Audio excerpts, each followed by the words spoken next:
Hello, good morning, नमस्कार। सभी का स्वागत है स्पिरिचुअलिटी मैटर्स अध्यात्म की और मेरे इस चैनल पे। आई होप सब अच्छा कर रहे होंगे, सब अपनी लाइफ को एंजॉय कर रहे होंगे, गीता सत्र का आनंद ले रहे होंगे और इस गीता ज्ञान से बहुत कुछ सीख रहे होंगे। मैं ये उम्मीद कर रही हूँ गीता ज्ञान आपके जीवन में दिव्य प्रकाश लेकर आ रहा है, आपको सन्मार्ग से जोड़ रहा है, आपको कहीं ना कहीं ये बता रहा है कि ये ज्ञान कितना आवश्यक है ना।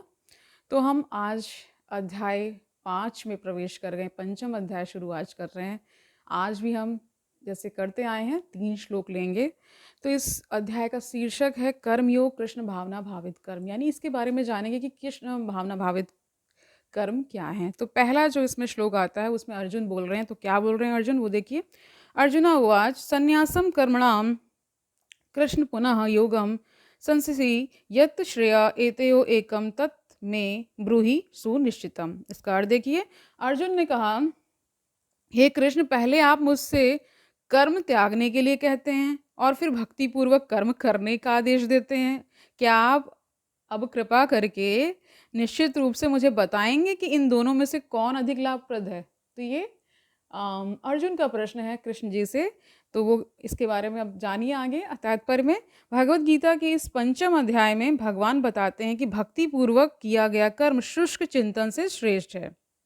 भक्ति पद अधिक सुगम है ना, क्योंकि दिव्य स्वरूपा भक्ति मनुष्य को कर्मबंधन से मुक्त करती है। द्वितीय अध्याय में आत्मा तथा उसके शरीर बंधन का समान ज्ञान बतलाया गया है। उसी में बुद्धि योग अर्थात भक्ति द्वारा इस भौतिक बंधन से निकलने का भी वर्णन हुआ है। तृतीय अध्याय में यह बताया गया कि ज्ञानी को कोई कार्य नहीं करने पड़ते। चतुर्थ अध्याय में भगवान ने अर्जुन को बताया कि सारे यज्ञों का पर्यवसान ज्ञान में होता है, किंतु चतुर्थ अध्याय के अंत में भगवान ने अर्जुन को सलाह दी है कि वह पूर्ण ज्ञान से युक्त होकर उठ करके युद्ध करे। ठीक है। अतः इस प्रकार एक ही साथ भक्तिमय कर्म तथा ज्ञान युक्त अकर्म की महत्ता पर बल देते हुए कृष्ण ने अर्जुन के संकल्प को भ्रमित कर दिया है। अर्जुन यह समझता है कि ज्ञान में संन्यास का अर्थ है इंद्रिय कार्यों के रूप में समस्त प्रकार के कार्यकलापों का परित्याग। किंतु यदि भक्ति योग में कोई कर्म करता है तो फिर कर्म का किस तरह त्याग हुआ। दूसरे शब्दों में वह यह सोचता है कि ज्ञान में संन्यास को सभी प्रकार के कार्यों से मुक्त होना चाहिए, क्योंकि उसे कर्म तथा ज्ञान असंगत से लगते हैं। ऐसा लगता है कि वह यह नहीं समझ पाया कि ज्ञान के साथ किया गया कर्म बंधनकारी न होने के कारण अकर्म के ही तुल्य है। अतएव वह पूछता है कि वह सब प्रकार के कर्म त्याग दे या पूर्ण ज्ञान से युक्त होकर कर्म करे। दूसरा श्लोक देखिए, इसमें भगवान कह रहे हैं। क्या कह रहे हैं? श्री भगवान उवाच संन्यासा कर्म योगा चा निःश्रेयस करो उभौ तयो तु कर्म संन्यासात् कर्म योगा विशिष्यते। अब इसका अर्थ देखिए। श्री भगवान ने उत्तर दिया कि मुक्ति के लिए तो कर्म का परित्याग तथा भक्तिमय कर्मयोग दोनों ही उत्तम हैं,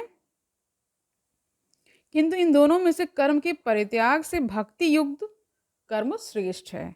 इसका तात्पर्य देखिए। सकाम कर्म यानी कि इंद्रिय तृप्ति में लगना ही भाव बंधन का कारण है। जब तक मनुष्य शारीरिक सुख का स्तर बढ़ाने के उद्देश्य से कर्म करता रहता है तब तक वह विभिन्न प्रकार के शरीरों में देहांतरण करते हुए भावबंधन को बनाए रखता है। ठीक है। इसकी पुष्टि भागवत में इस प्रकार है। तो क्या बता रहे हैं? लोग इंद्रिय तृप्ति के पीछे मत्त है, मतलब मस्त है उसी के पीछे।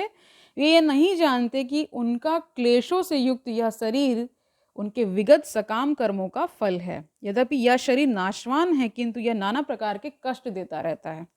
अतः इंद्रिय तृप्ति के लिए कर्म करना श्रेष्ठकर नहीं है।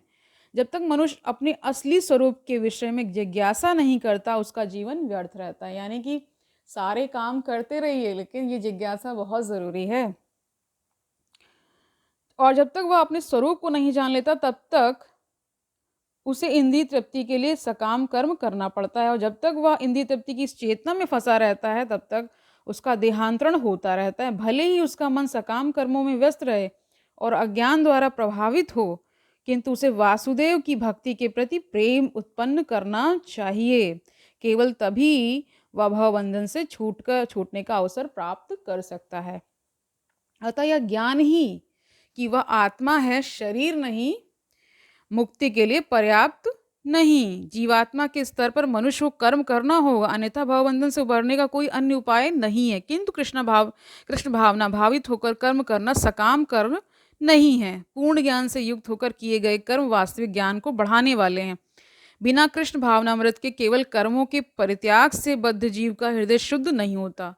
यानी यह शुद्धता की बहुत कई बार अशुद्ध अंतःकरण की बात की गई है, और कर्मों में भी बहुत शुद्धता होनी चाहिए। ठीक है, वही बता रहे हैं, जब तक हृदय शुद्ध नहीं होता तब तक सकाम कर्म करना पड़ेगा। परंतु कृष्ण भावना भावित कर्म कर्ता को स्वतः सकाम कर्म के फल से मुक्त बनाता है, जिसके कारण उसके भौतिक स्तर तक उतरना नहीं पड़ता, अतः कृष्ण भावना भावित कर्म संन्यास से सदा श्रेष्ठ होता है, क्योंकि संन्यास में नीचे गिरने की संभावना बनी रहती है। कृष्ण भावना भावित से रहित संन्यास अपूर्ण है, जैसा कि श्रील रूप गोस्वामी ने भक्ति रस अमृत सिंधु में कहा है। ठीक है, क्या कहा है? जब मुक्तिगामी व्यक्ति श्री भगवान के संबंधित वस्तुओं को भौतिक समझकर उनका परित्याग कर देते हैं तो उनका संन्यास अपूर्ण कहलाता है। संन्यास तभी पूर्ण माना जाता है जब यह ज्ञात हो कि संसार की प्रत्येक वस्तु भगवान की है और कोई भी वस्तु का स्वामित्व ग्रहण नहीं कर सकता, और कोई किसी भी वस्तु का स्वामित्व नहीं ग्रहण कर सकता। यानी यहाँ पे ये बताया जा रहा है कि हर जो वस्तु आप इस संसार में देख रहे हैं वो परमात्मा की है। ठीक है, हम क्या हैं, केवल उसका उपयोग कर रहे हैं, वो हम ओन नहीं कर सकते। लेकिन यहाँ तो उल्टा होता है, कुछ भी मिल जाता है, कुछ भी प्राप्त हो जाता है, तो यही सोचते हैं ये सब मेरा है। तो ये मैं का जो होता है ये होता ही रहता है। ठीक है, तो आगे देखिए क्या बता रहे हैं। वस्तुतः मनुष्य को यह समझने का प्रयत्न करना चाहिए कि उसका अपना कुछ भी नहीं है, तो फिर संन्यास का प्रश्न ही नहीं कहाँ उठता है। ठीक है, जो व्यक्ति यह समझता है कि सारी संपत्ति कृष्ण की है वह नित्य सन्यासी है। प्रत्येक वस्तु कृष्ण की है, अतः उसका उपयोग कृष्ण के लिए किया जाना चाहिए।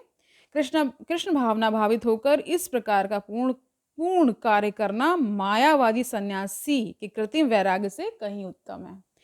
अब तीसरा श्लोक देख लीजिए। गेया सह नित्य सन्यासी या न द्वेष्टि काक्षति निर्द्वंद्व ही महाबाहो सुखम बंधात प्रमुच्यते। इसका अर्थ देखिए, जो पुरुष ना तो कर्म फलों से घृणा करता है और ना कर्म फल की इच्छा करता है वह नित्य सन्यासी जाना जाता है। हे बाहु अर्जुन, ऐसा मनुष्य समस्त द्वंद्वों से रहित होकर भवबंधन को पार कर पूर्णतः मुक्त हो जाता है। अब इसका तात्पर्य देख लीजिए। पूर्णतः कृष्ण भावना भावित पुरुष नित्य सन्यासी हैं, क्योंकि वह अपने कर्म फल से ना तो घृणा करता है ना ही उसकी आकांक्षा करता है। ऐसा सन्यासी भगवान को दिव्य प्रेमा भक्ति के परायण होकर पूर्ण ज्ञानी होता है।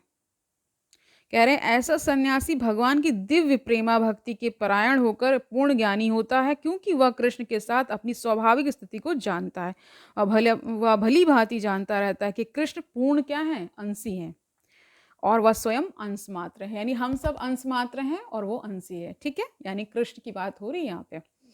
ठीक है, ऐसा ज्ञान पूर्ण होता है क्योंकि यह गुणात्मक तथा सकारात्मक रूप से सही है। कृष्ण तादात्म्य की भावना भ्रांत है, क्योंकि अंश अंशी के तुल्य नहीं हो सकता। यह ज्ञान की एकता गुणों की ही है ना, कि गुणों की मात्रा की सही दिव्य ज्ञान है।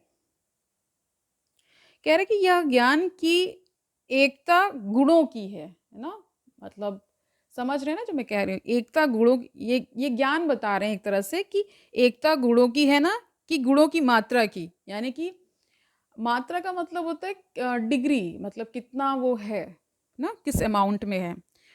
और कह रहे हैं कि जैसे मान लीजिए हमारे अंदर हम शांत हो जाएंगे तो ईश्वर है ही शांत स्वरूप, तो उसकी शांति में और हमारी शांति में फिर भी तभी भी फर्क रहता है। ऐसा कुछ बता रहे हैं यहाँ पे ना। ये सही दिव्य ज्ञान है जिससे मनुष्य अपने आप में पूर्ण बनता है, जिसे ना तो किसी वस्तु की आकांक्षा रहती है ना किसी का शोक, उसके मन में किसी प्रकार का छल कपट नहीं रहता, क्योंकि वह जो कुछ भी करता है कृष्ण के लिए करता है। इस प्रकार छल कपट से रहित होकर वह इस भौतिक जगत से भी मुक्त हो जाता है। अब देखिए छल कपट क्या है। छल तो आप समझ रहे होंगे, कपट उसी के साथ चलता है। जैसे मान लीजिए किसी को एक तरह से मेरे ख्याल से जो मुझे समझ में आता है, रॉन्गफुल गेन ना, किसी गलत तरीके से कुछ चीज़ अर्जित कर लेना छल कपट करके ना, wrongful gain is equal to छल कपट ना। तो आज के लिए इतना ही रखते हैं। आज के सेशन का सार ये है कि कृष्ण भावना भावित कर्म के बारे में बताया गया है ना, सन्यासी कौन है वो बताया गया है, ज्ञान योग सबसे कठिन है, भक्ति योग सबसे सुगम बताया गया है। ठीक है, तो इस तरह से आज का ये सेशन यहाँ एंड होता है। आगे बढ़ते रहेंगे। आज से हमने 5वां अध्याय शुरू किया है और जानेंगे कि क्या क्या प्रभु हमें ज्ञान दे रहे हैं। तो तब तक के लिए आनंद से रहिए, सुखपूर्वक अपना जीवन व्यतीत करिए, सन्मार्ग से जुड़ते रहिए, अध्यात्म से जुड़िए, सन्मार्ग अपने आप प्रशस्त होता रहेगा। कल मिलते हैं, तब तक के लिए हरिओम तत्सत।